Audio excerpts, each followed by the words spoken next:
Olá, e agora vamos entender alguns aspectos fundamentais do planejamento de obras.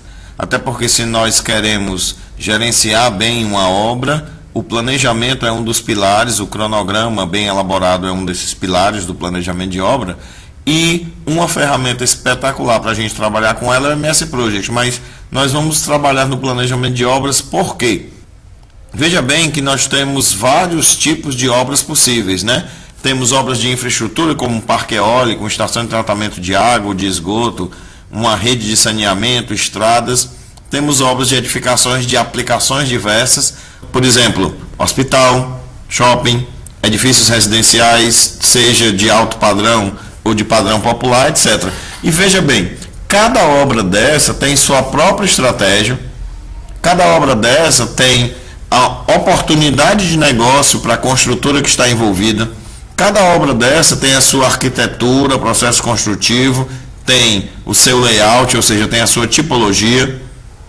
Cada obra dessa pode exigir ferramentas e técnicas diferentes para o planejamento e metodologias também.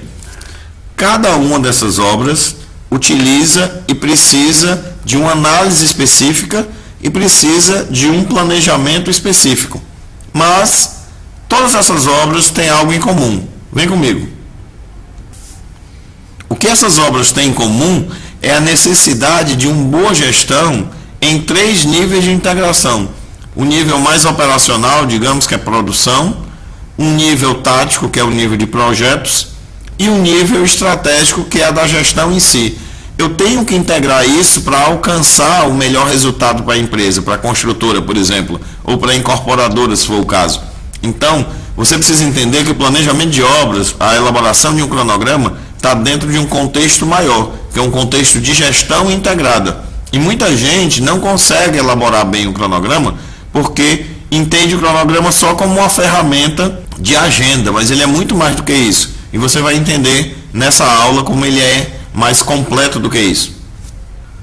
O primeiro nível de gestão integrada, como eu comentei, é a produção. E para isso nós precisamos já também integrar a própria produção, o próprio cronograma. Eu preciso analisar o longo prazo, que é o cronograma como um todo, defini-lo em metas de médio prazo, de 3 meses, 4 meses, 2 meses, dependendo do prazo total da obra.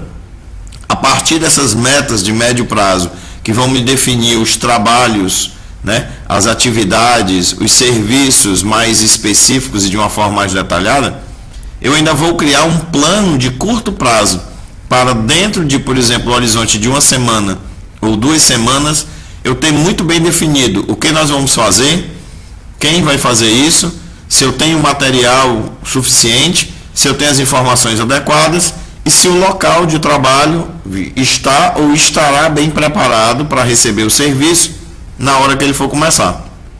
Isso no sentido do planejamento. E eu preciso de um feedback, eu preciso do feedback de controle.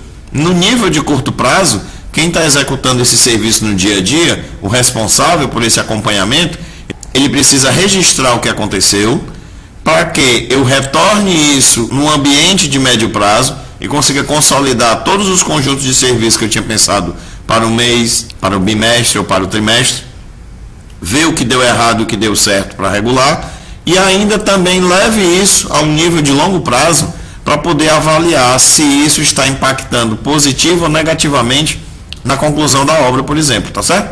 Então, o primeiro nível de integração que eu tenho na gestão é o trabalho de produção. Esse trabalho de produção tem que ser pensado em termos de longo prazo, por exemplo, de meta de longo prazo, a data de entrega da obra, médio prazo, por exemplo, metas de médio prazo, os prazos de conclusão de etapas que eu vou ter nesse mês na obra, e no curto prazo, e exemplos de curto prazo são os serviços pontuais, o dia que ele deve começar e o dia que ele deve terminar dentro da semana ou dentro da quinzena. Ok? Vamos para o próximo nível de integração. O segundo nível de integração são os projetos. Então, eu preciso trabalhar melhor de tal forma que eu enxergue bem o que é que eu vou executar, seja na parte de construção civil, seja na parte de instalações, seja na parte de construção pesada, seja em infraestrutura e assim por diante. Eu preciso compatibilizar, analisar como estão esses projetos entre si. É muito comum, vamos pegar um caso mais comum e mais fácil de vocês entenderem na parte de edificações. É muito comum, por exemplo, que empresas diferentes executem determinados projetos de instalações. Eu posso ter uma empresa cuidando da parte de instalação sanitária e de incêndio e uma outra empresa cuidando da refrigeração, projetando a refrigeração. Então, em uma determinada edificação, eu tenho uma área de circulação, eu tenho uma área técnica, por exemplo, disponível. Todas as duas empresas vão querer colocar suas tubulações no mesmo local. Isso vai dar problema, porque eu ainda tenho iluminação, eu posso ter ainda a parte de abastecimento de água, água fria, água quente, ok? Então eu preciso compatibilizar esses projetos. Com os projetos compatibilizados, é muito mais fácil executar um planejamento otimizado. E com esse conjunto todo, fica muito mais fácil eu conseguir ter um orçamento mais confiável, um orçamento executivo. E hoje, com a tecnologia BIM, nós podemos, inclusive, na modelagem e compatibilização de projetos, ter os volumes 3D, ter as informações em 3D para analisar. Eu pego essa informação em 3D e acoplo, né, e conecto ao meu cronograma, e com isso eu consigo ver o que a gente chama de 4D, onde a quarta dimensão é o tempo. Então eu não só vejo volumetricamente o que eu estou fazendo, eu vejo isso em função do tempo, e por fim, com tudo isso, eu conecto aos meus custos, meus valores, e eu tenho uma quinta dimensão, como nós chamamos, que é a dimensão do orçamento dentro de um modelo de 3 dimensões. O próximo nível de gestão é o nível que coroa todo esse trabalho, é o que vai nos trazer o resultado. Olha só, o terceiro nível é a gestão empresarial. Então, na hora que eu analiso esse conjunto, né, eu tenho um grande triângulo agora formado por pequenos, onde nós já conversamos sobre o escopo, que vai nos trazer a qualidade dos projetos, nós já conversamos sobre o tempo naquele planejamento, conversamos sobre o custo do orçamento, e esses 3, se forem bem trabalhados, eles vão nos equilibrar e gerar um bom fluxo de caixa e um bom lucro para a empresa. Então, o terceiro nível de integração, ele leva em conta como é que eu consigo planejar a produção analisando esse resultado global do lucro e do fluxo de caixa. Como é que eu consigo otimizar os suprimentos, inclusive para melhorar o fluxo de caixa. Qual é a melhor sequência que eu tenho para executar trabalhos de tal forma que eu evite retrabalhos.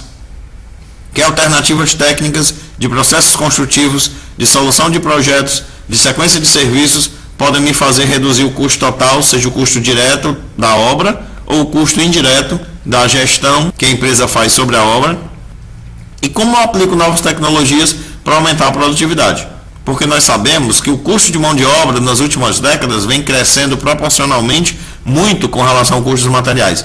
Então, para nos mantermos competitivos, nós temos que aumentar a nossa produtividade e para o mesmo metro quadrado ter menos hora operário acontecendo, dá para entender? Senão nós não vamos conseguir vencer e nos tornar competitivos. E o planejamento da obra tem que levar em conta tudo isso de uma forma global. E aqui, para concluir essa introdução, eu trouxe para vocês um exemplo prático e real. Isso é de uma obra real que eu trabalhei. Utilizei como ferramenta o MS Project e utilizei o MS Project para otimizar o quê? Primeiro, o cronograma de execução de serviços. Então você vai poder acompanhar e perceber que aqui, ó, eu tenho uma sequência de trabalhos que inclusive está sendo representado por diferentes cores, onde cada pedaço da barra com cor diferente representa um determinado serviço. Por exemplo, nós temos aqui esse serviço aqui que representa o 13º pacote de trabalho chamado cerâmica, tá? Esse pacote de trabalho, ele para ser executado precisa de um suprimento.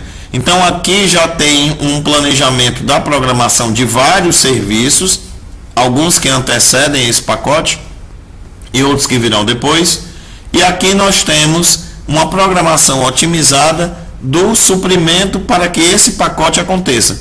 Desde a análise da solicitação de compra, né? Desde quando o gerente da obra for solicitar um material, até a equipe do escritório de suprimentos realizar a coleta, ser autorizado pela diretoria a emissão desse pedido, ou seja, fechou o negócio, e um prazo de entrega que o fornecedor pediu para que esse material chegue na obra. Então olha só que legal, para que eu possa ter segurança que esse serviço vai começar bem aqui, ó, eu estou me programando e otimizando para que eu tenha recebido o material dentro do prazo que o fornecedor pediu, levando em conta o tempo necessário para que o pedido seja emitido, o negócio seja fechado, dando um tempo para que o meu setor logístico colete, negocie e encontre a melhor alternativa de preço desse material, e dando tempo também para que a equipe da obra analise a quantidade que deve ser pedida, estude o projeto e emita essa solicitação de compra.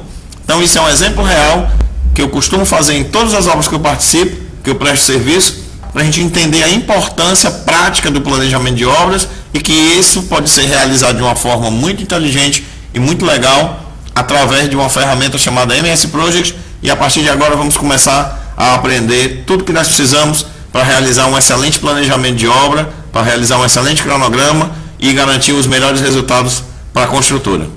Te vejo na próxima aula.